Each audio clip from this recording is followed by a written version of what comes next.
Hello again. This is the ACG case. I want to explore some queuing models with you applied to the ACG setting. There is an introductory video that explains the details of the case. What we're analyzing is essentially this setup here as the base case, and then we'll look at possible changes to this. And the tool that I'm going to use is this GGK queuing calculator that's hosted on Hugging Face. So Hugging Face is a Gen AI site that I'm sort of abusing a little bit to host this calculator because it makes it a little more seamless for you. So I've loaded this thing up. Now, you may see this space is idle. Just restart the space. It's software that Hugging Face has to pay to run.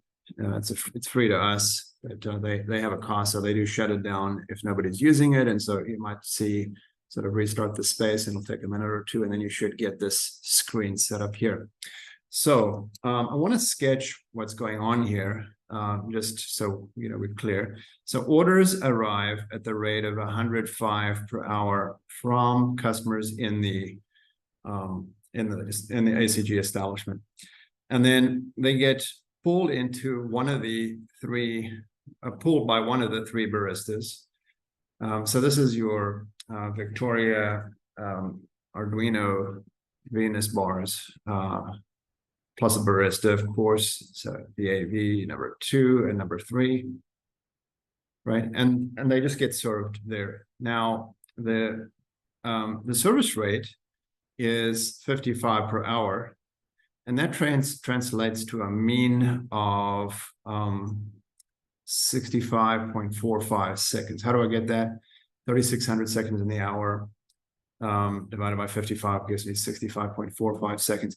Now, one of the things you'll notice in what I'm doing here is I've got seconds and minutes and hours in the various videos. And that's just because I'm doing whatever is convenient. I'm trying to get to a point where I'm not using a lot of decimal places and just trying to keep things sort of as interpretable as possible. Now, these folks are identical, so they're all doing this. Oh, so that's the mean, and then the standard deviation is 10 seconds. This is the base case. Now, what we're going to want to do here is to calculate two squared coefficients of variation, CV, excuse me, CV sub A squared and CV sub P squared. This is the squared coefficient of the variation of inter-arrival times. Now, for a Poisson process, CV sub A squared is 1, and that's going to be true for all of our scenarios. So we can kind of just tune out on that one. That's just going to be a flat 1. If you did have a more or less variable arrival process than a Poisson process, then you'd be working with CV sub A squared, and we will see that in some of our many case studies, the ones that are sort of the demonstration cases. Now, on the CV sub P squared, we do have this 10. So what is CV sub P squared? Well, it's the standard deviation divided by the mean. And so that's going to be 10 divided by 65.45. And we square that. And I get something like 0.0. What do I get? 0.023. I'm just going to assume that is correct and plug that in. So base case, orders come in. They're pulled by that emojot.com software. Folks are using their phones, just getting the QR code. The QR code links to the emojot software. They pick whatever beverage they want. It gets plugged into a queue. The rest of it's pretty obvious, right? And then these arrive at 105 per hour, and then they get served the rate of 55 per hour. And each barista just grabs whatever order is head of queue, head of line, and knocks it out. So let's see what we get here as a service time.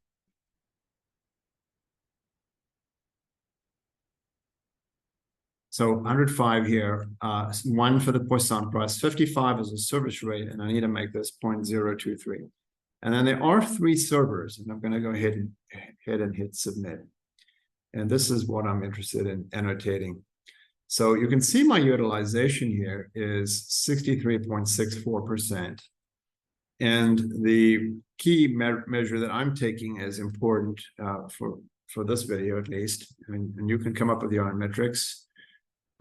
Waiting time in the system is the time from placing the order to receiving the order. That's what I personally think is valuable. If you think only the actual wait before the coffee is made is important to you, then you could use W sub Q. But I'm going to go with this one. And 0.0219. If I just see if I can pull up a calculator here.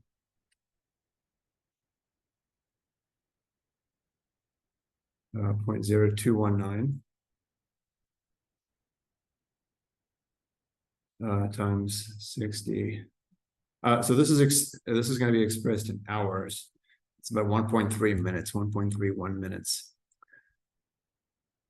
Now, I think what you have to do is decide if that's acceptable. That's the time from placing the order to receiving the order.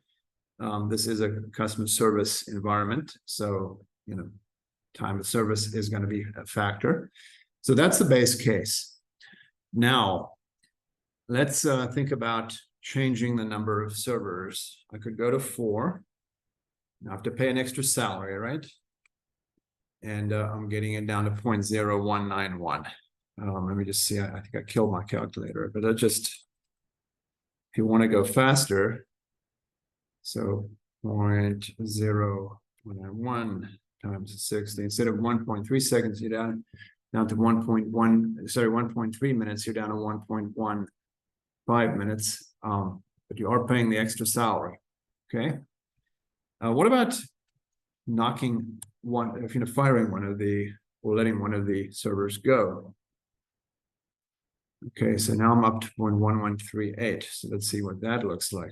0.113. I am saving a salary now. And now my time in system increases to 6.8 minutes. Okay, so 5 times as long roughly. What about going to 1? Probably can't work. You can see my utilization is above 100%, right?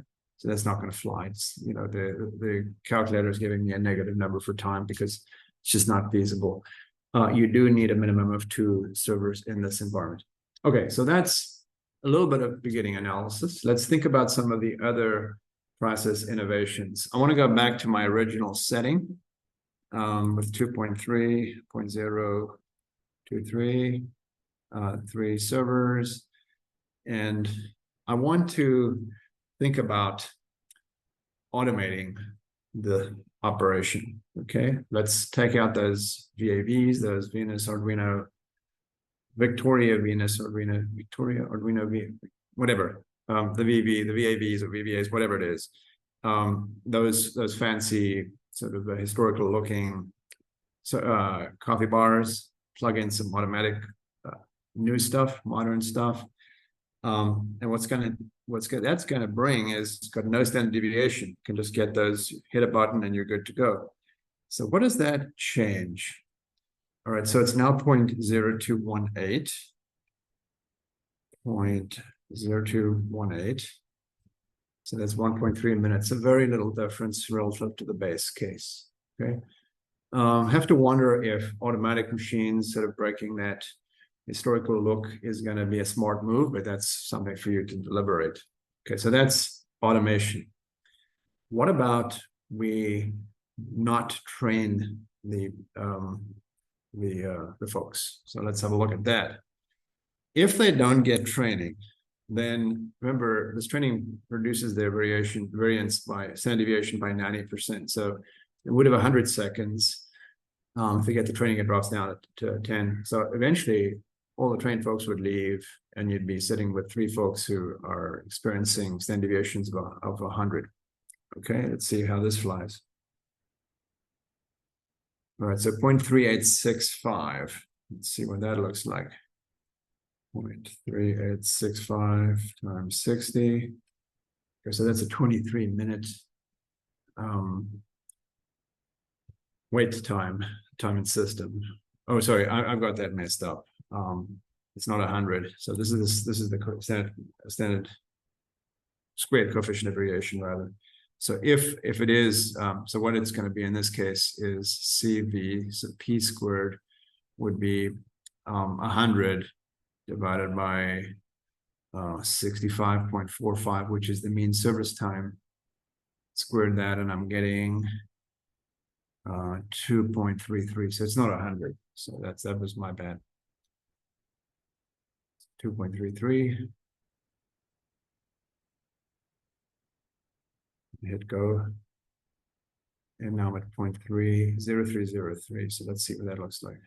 0.0303 times 60. 1.8 minute wait. So base case with the training, with the experienced seasoned experts, 1.3 minute wait, no training. Presumably they'll have some basic barista training, right, to get started, but not the advanced stuff with the artistic nuance and all that good stuff. 1.8 minutes. You may lose some of the latte art, but from the operational perspective, you're dropping about half a minute because of that move. Okay, now let's look at another innovation. And the last one is to think about, okay, so we're pooling these orders. What about we have these baristas that have become more independent and each serve part of the restaurant, or part of the establishment? So that what I'm proposing to do here is, so I've got the first one and the second one, and instead of them serving this pool of orders, now I'm going to say let's assume that lambda is 35. So total, this all comes out at 105, right? But I'm just nicely split up the seating so that they're all getting an equal load, and they're all unchanged. They're all doing 55 per hour, and we're just assuming these folks are trained. I'm not doing any compound scenarios for you. You can certainly investigate this with no training and an automation and other things. That's up to you. But I'm just trying to get you started here. So let's have a look at this one. And so I'm going to go to 35 here. This is, again, their Poisson processes. We just assume that if we split a Poisson process randomly, then you'd get a Poisson process again. But I'm just going to assume that each of these areas of the restaurant that these baristas are independently serving are all experiencing orders that come via Poisson process from random human arrivals at the rate of 35 per hour. And I need to go back to my original CV sub P squared, because I'm assuming that I have my seasoned pros in place. And what happens now? I get 0.0184. So let's see what that looks like. 0.0184 times 60. Okay. See, I might have a mistake here. Let me just see. Was the original setup? See what I got. So originally I had the base case 0.0219. Oh yes. So now it's one server each, right? Okay. So 35 per hour arrival rate to each of these areas. Each is served by a single barista, and up to 0.0345 minutes, 0.034 hours, 0.0345 times 60, 2 minutes. So it went from, let's see, 1.3 minutes to 2.07 minutes if I not pool the orders. Okay, so that seems to be a negative move, but could be some incentives around comp if you did make it more independent. So something for you to think about. Right. So what I did was I set you up with a base case, motivated, the CV sub A and CV sub P settings for our calculator, evaluated the base case, came in about 1.3 minutes. We looked at going to 4 servers, keeping everything else constant. Also 2 and 1, we discovered 1 can't work. Then I think we looked at automation, switching out the Venus Arduinos for some automated modern alternatives. Discovered that helps not so much in terms of expected waiting time. And we also looked at removing the training, and we discovered that that does hurt. Whether it's enough to get your attention is, from a customer's perspective, is something to debate. And then we finally looked at not pooling the orders. One thing I probably didn't pay enough attention to was the utilization. Most of these scenarios actually have 63% utilization. You can see if I do have this independence set up. I want to just go back and look at one issue with you here. And I do have the base case. And I run this with 2 servers. You can see I'm up to 95.45%. One of the things that you need to address is whether this is going to be sustainable for the baristas. So I think we've understood that it does hurt service times. That's the customer view, but we also need to take the barista's view. They're going to be busy 95.45% of the day. Is that sustainable? It's a question. Okay, so that wraps up our queuing analysis. Hopefully we're going to get our AnyLogic model results to align with this analysis. See you there.